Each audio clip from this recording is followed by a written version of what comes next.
En muchos casos, tanto nuestras decisiones como las decisiones de los que nos rodean no parecen estar motivadas por alcanzar la felicidad o la satisfacción o algún estímulo positivo, sino que están motivadas por evitar el dolor. Es parte de la naturaleza humana. La primera parte de este video pretende explorar este fenómeno en la vida adolescente. El cómo, por la presión de la situación en casa, o la situación en el liceo, o en la sociedad en general, un adolescente busca huir del dolor y de la fatiga de vivir y de su identidad, desapareciéndose de sí mismo y buscando la blancura.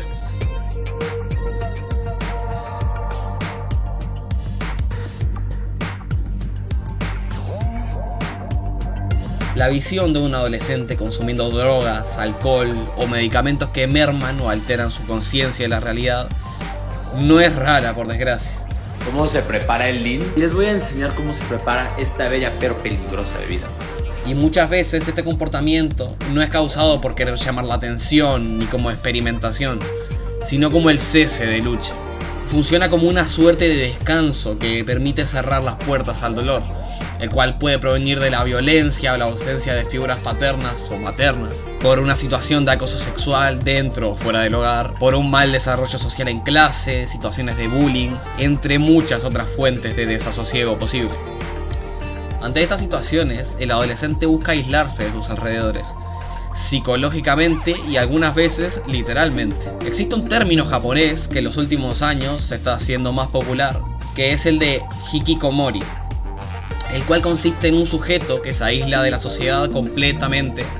encerrándose en su casa y en la mayoría de los casos en su cuarto específicamente, sin participar en ningún trabajo o educación, evitando así cualquier vínculo y con ello cualquier mal estímulo que pueda provenir del mundo exterior. Este comportamiento antisocial puede extenderse por años y,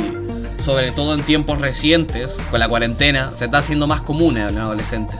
En un caso opuesto, pero igualmente destructivo, existe la reacción ante esa fatiga que produce la realidad, que se traduce en una fuga del hogar y en una posterior vagancia. Dicho de otra manera, el adolescente intenta huir de casa, y aunque a veces la sola imagen mental de huir de casa y con ello huir de todos los problemas que parecen provenir de ahí,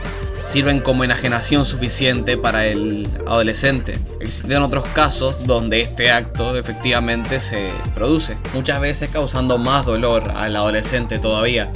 tanto por la incertidumbre de las calles como el daño que pueda causarle a sus seres queridos. Existen casos incluso de adolescentes que se suicidan luego de fugarse de su casa, como renuncia total ante ese estrés y esa ansiedad. En otros casos, la vagancia por las calles se traduce a un intento de desaparecer y de cortar lazos con su educación, con su familia y algunas veces con amigos, justificando esta vagancia con el sentimiento de querer moverse constantemente, intentando alejarse cada vez más de su situación anterior y cambiando a un modo de vida donde el plan es más bien de supervivencia, intentando maneras de conseguir dinero para poder subsistir, a veces traduciéndose en prostitución adolescente, ocupando casas abandonadas para poder descansar y desligándose en general del sistema. Con todo esto, el adolescente va lidiando con la frialdad y la violencia de las calles, la falta de refugio y el maltrato propio, prolongando así la espiral de sufrimiento y la necesidad de movimiento. Y en los peores casos, esta clase de vagancia se prolonga por años o durante toda la vida, sumergido en maltrato, falta de intimidad e incertidumbre. Ante la situación del bagaje en esta juventud, los adolescentes muchas veces son objetivos de sectas, de los cuales los adolescentes en principio deciden tomar parte, dándole sentido a su existencia aparentemente, también generando el sentimiento poco común para el joven de ser necesitado, rindiéndose ante el servicio del gurú mayor, quien termina explotando al sujeto para fines que no salen de él, rompiendo así su libre albedrío y rindiéndose ante la voluntad de los que lo rodean. La pobreza de esta vida muchas veces provoca la búsqueda del coma del sujeto, también llamado a veces reviente, significando un uso masivo de tóxicos para separarse totalmente de su alrededor y su realidad, alcanzando de ese modo la blancura.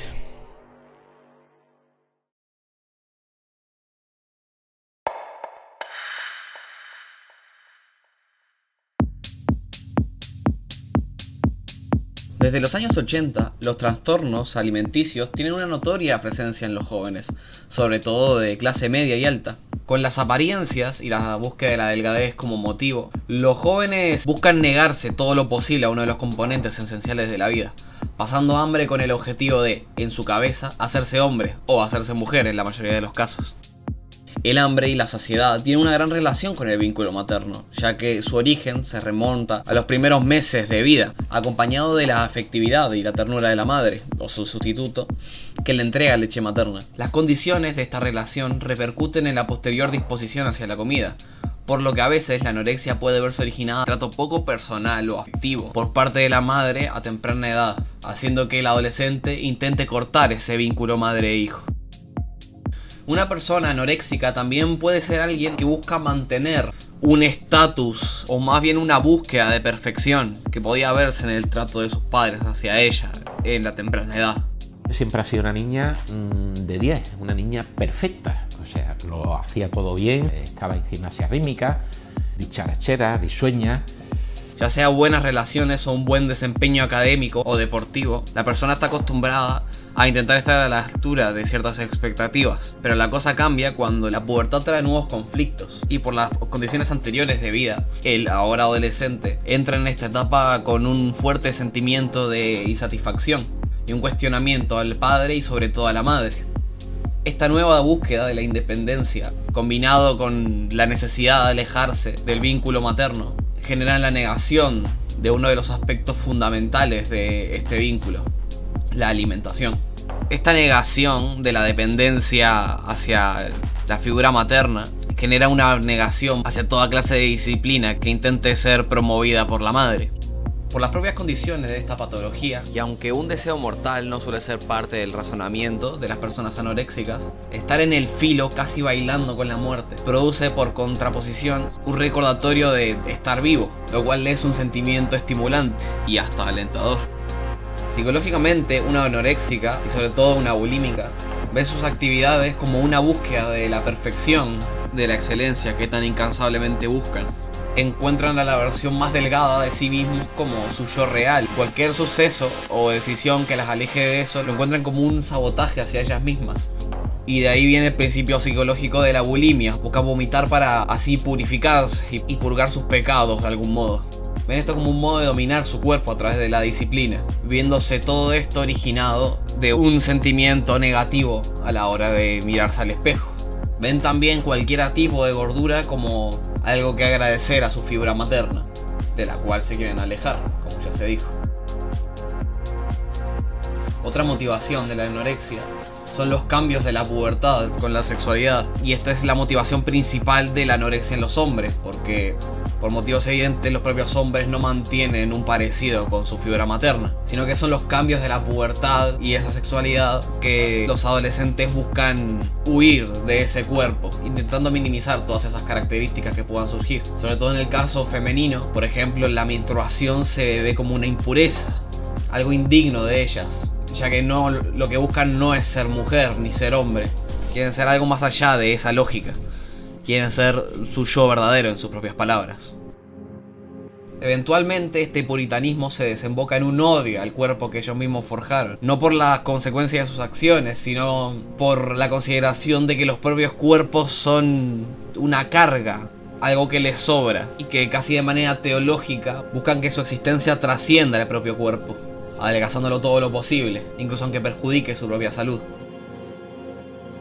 Por otro lado, este estilo de vida puede ser promovido por los cánones de belleza de las mujeres hoy en día, muchas veces originados por trastornos similares incluso, además de la existencia de grupos de personas con las mismas patologías que glorifican estas actitudes. Muchas veces estos grupos se llaman grupos pro Ana y pro Mía, siendo Ana un nombre para la anorexia y Mía un nombre para la bulimia, promoviendo así este estilo de vida destructivo. La bulimia, al contrario de la anorexia, tiene otras implicaciones y muestra otros comportamientos. Ya de por sí, la etimología de bulimia se puede separar por bous, de buey, y limos, de hambre, significando hambre de buey. Por lo que en vez de negarse a comer comida, en su lugar comen excesivamente, de manera sistemática, sin buscar el placer y sin saborear eso casi, para luego regurgitarlo,